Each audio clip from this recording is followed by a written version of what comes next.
The Epistle of James is one of the most practical books in the Bible, a guide for believers who long to live out their faith in a world filled with trials, temptations, and challenges. Written by James, the brother of Jesus, this letter provides timeless wisdom on how to merge belief with behavior, offering what feels like a spiritual tune-up for daily living. As we explore its themes, let's journey together through this powerful and challenging book.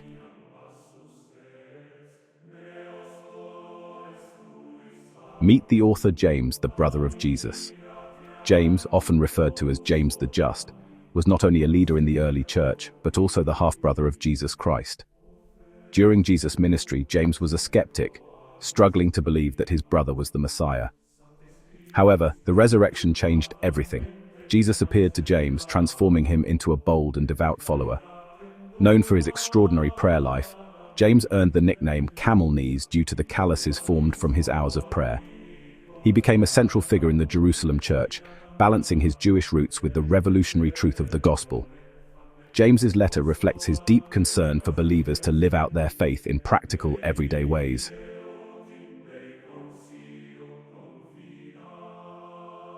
A letter of wisdom and action. The Epistle of James is not a dense theological treatise, but a direct, no-nonsense guide to Christian living. Addressed to Jewish Christians scattered throughout the Roman Empire, the letter speaks to people facing trials, poverty, and persecution. Its themes of perseverance, humility, and godly action remain as relevant today as they were then.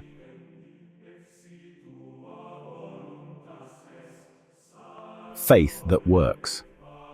James is perhaps best known for his teaching on the relationship between faith and works. His famous statement, "Faith without works is dead," challenges believers to demonstrate their faith through actions. But James isn't contradicting Paul's teaching on justification by faith. Instead, he's emphasizing that genuine faith is evidenced by a transformed life. Picture a tree. Faith is the root, invisible but essential. Works are the fruit, tangible evidence of the tree's life and health. Without fruit, the tree is barren. Similarly, a faith that produces no action is lifeless and incomplete.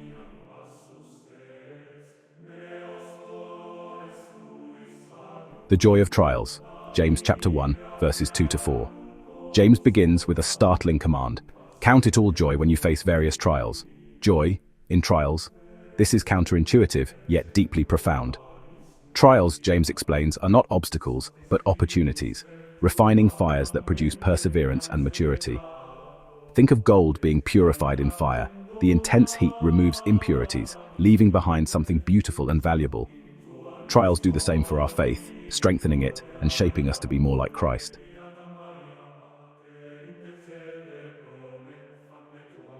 Wisdom from above. James chapter 1 verses 5-8 and chapter 3 verses 13-18. When faced with challenges, James encourages us to seek wisdom from God, who gives generously to all who ask in faith. Wisdom, in James's view, isn't about intellectual prowess or clever arguments. It's about practical, godly discernment, seeing life through God's eyes. Later, James contrasts two types of wisdom, earthly and heavenly. Earthly wisdom is self-centered, leading to envy, disorder, and strife. Heavenly wisdom, on the other hand, is pure, peace-loving, full of mercy, and marked by humility. It's the kind of wisdom that fosters harmony and bears the fruit of righteousness.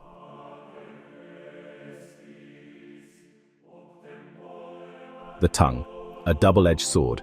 James chapter 3 verses 1-12. Few passages in Scripture address the power of words as vividly as James chapter 3. The tongue, James warns, is small but mighty, like a rudder steering a ship or a spark igniting a forest fire. Our words can build up or destroy, bless or curse. Imagine a driver navigating a winding road. A slight turn of the wheel can keep the car on course or send it careening off a cliff. Similarly, the tongue must be carefully controlled. James calls us to use our words wisely, reflecting God's love and truth in what we say.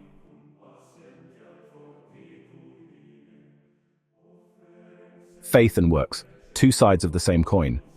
James, in his letter, provides powerful examples to illustrate this point. He speaks of Abraham, whose willingness to sacrifice Isaac demonstrated his faith in action. And then there's Rahab, who showed her trust in God by protecting the Israelite spies. Both were justified not by mere belief, but by actions flowing from their faith. Faith without works, James says, is like a body without a spirit, dead and lifeless. True faith isn't static, it's dynamic, alive, and evident in how we live, serve, and love others.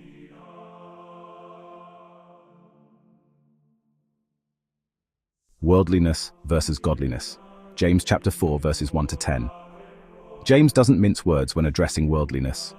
Friendship with the world is enmity with God, James 4:4. He paints a stark picture of divided hearts, warning against pride, quarrels, and selfish desires. Instead, James calls us to submit to God, resist the devil, and draw near to him. Humility is key. Humble yourselves before the Lord, and he will lift you up, James 4:10. In a world obsessed with self-promotion, James reminds us that true greatness is found in submission to God.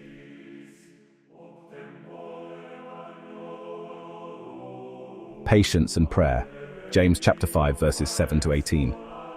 In his final chapter, James shifts his focus to patience and prayer. He urges believers to endure suffering with the steadfastness of a farmer waiting for the harvest, or Job enduring trials. The Lord's coming, James assures, is near, and with it, the fulfillment of all his promises. Prayer is central to James's message. Whether in sickness, sin, or celebration, prayer connects us to God's power and presence. James points to Elijah, whose fervent prayers brought both drought and rain, as an example of what God can do through faithful prayer.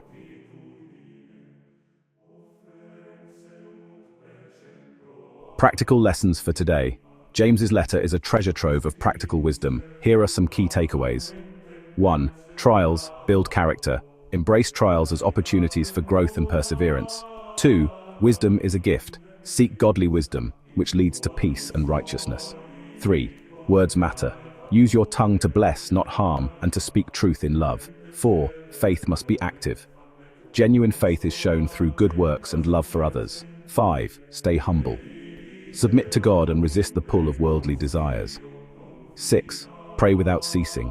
Prayer is powerful and effective, connecting us to God's grace and strength.